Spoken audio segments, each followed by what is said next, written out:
people have a totally misconstrued vision and perception of how long it takes and what it takes. And because of that, you know, when it's hard or it takes longer than they want it to take or things don't go their way, they automatically fall back on the excuse of, you know, it wasn't meant for them, or the universe is against them, or, you know, they start to believe in the lottery principle of success, like the success fairy that comes down and picks certain people, right?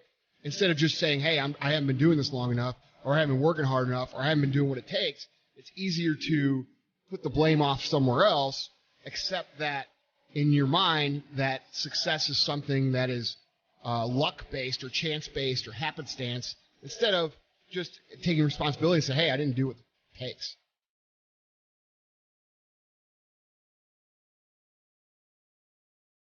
The real winners are still and always will be the people who aren't immune from obstacles, but instead see obstacles as an opportunity to get better. They see this as the path to winning, and they are right.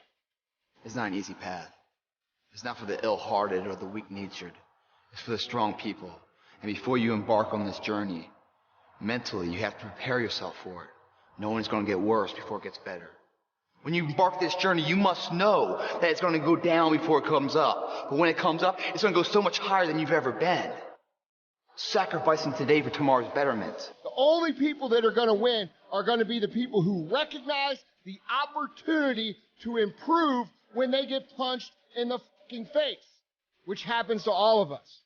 So if that's you, if you're sitting there at home and you're posting sad story after sad story after sad story, realize that that's all you're ever going to fucking have.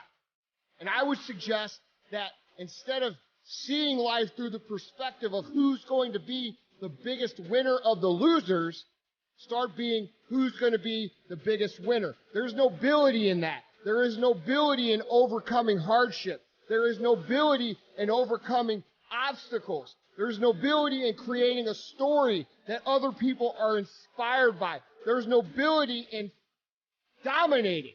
You know why? Because it shows people, the people who are coming after you in this life. Your goal is to disarm them. The preferred methodology for this situation for me is quite simple. And that is ignore and outperform them. While you're over there watching me and talking about me, I'm working. I'm working hard. I'm taking things to the next level. You keep gossiping and I'll keep working. You keep talking smack and I'll keep working.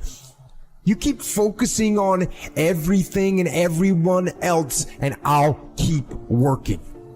And when you finally look around at where you are and where I'm at, you'll realize that you have nothing left to talk smack about. And you will lose and I will win. Let your first course of action, let the fundamental core of your reaction be to outwork and outperform every last one of them. Because I believe at the core of what it is it's my will versus your will. It's my bloodline versus your bloodline. It's what I represent versus what you represent. It's what I believe versus what you believe. When it all boils down to what it is, mano a mano. And if you ain't got more heart than me, if you ain't been working harder than me, if you ain't sacrificed more than me, I'm gonna destroy you. And I'm not retreating. I'm not running. I don't care what they say on paper. I don't care how many games you won. I don't care if you say we outnumbered. We live by this and we die by this. We don't retreat. We don't run. Every man must search his own soul. Because guess what? We get what we're looking for. You got to get intense. Stop worrying about what everybody thinks about you. You got to get focused. How many of you would love a breakthrough? Number one, you got to have a permeating attitude that you're going to win. You got to have a positive outlook. You got to be optimistic. You got to sell out. You got to get intense. That's what you got to do. You got to put your head down for a 4 to 6 year window. You want to do something great, you're going to have false start after false start. False start after false start. See, a guy like me, I knew someone was better than me. There's more talented people than me, probably more talented than you. But like my dad said, the best ability is availability. You might outwork me for 30 days or 60 days or 90 days, but you ain't going to beat me over a year. You can't outwork me over 2 years. You aren't going to outwork me over 3 years. I'm going to get you eventually. I'm a dripping damn faucet. I just keep coming at you. You might think I'm knocked out. I just keep coming. I'm too damn tough to give up. Most people half-ass half their life all the time. I knew they were going to get tired. They were going to flinch. They were going to get down. They may not quit. They might send a letter of resignation. They quit getting wide. They quit recruiting people. They quit improving themselves. They start sleeping in. They spend all their damn money. I'm not going to do that stuff. I'm going to save money. I'm going to get up early. I'm going to keep getting wide. I'm going to stay relentless.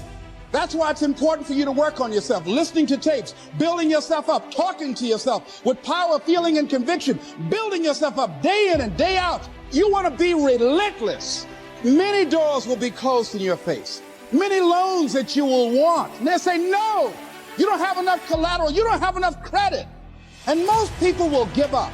But you've got to decide that I'm going to be fearless. I refuse to be denied. And I'm going to go all out. I'm going to be relentless. I like something Isaiah Thomas said when he's getting ready for a basketball game. He said, I'm going to either shoot us in or shoot us out. But I'm not going to not do anything. The separator is for the winners. They do one more. I'm addicted to one more. And so I want your mantra going forward to be one more. What does that look like if we're working out? That means when we're in the gym and we say, I'm going to do 5 sets of 10, I'm crazy. Like I'm a psycho because I want to win. I want to be somebody. I want to separate. I want to compete. And the way I do that isn't with my giftedness, because I wasn't born with a bunch of gifts. And I think gifts are crap. I think for the most part, gifted people struggle in life because things come easy to them. I like that things haven't come easy for me in my life. I like that I have natural talents in every area. And maybe you like that about you too. Maybe you've looked at yourself all your life and thought, man, I don't have that natural beauty or that natural talent or this gift for creativity or intellect or humor. I don't have any of those things. But what I got is I will outwork you. I had to work up to realize these are human beings with the same that I have. Some people run faster, swim better, but mentality is mentality. There's no, you're not gonna outwork me, so I'm gonna catch up somewhere. We all think that if we pray on it, if we do this, if we do that, whatever, if we don't work, we just, whatever, it's gonna magically happen for us. No, I believe that when I'm all said and done with, my whole job is to outwork the chart.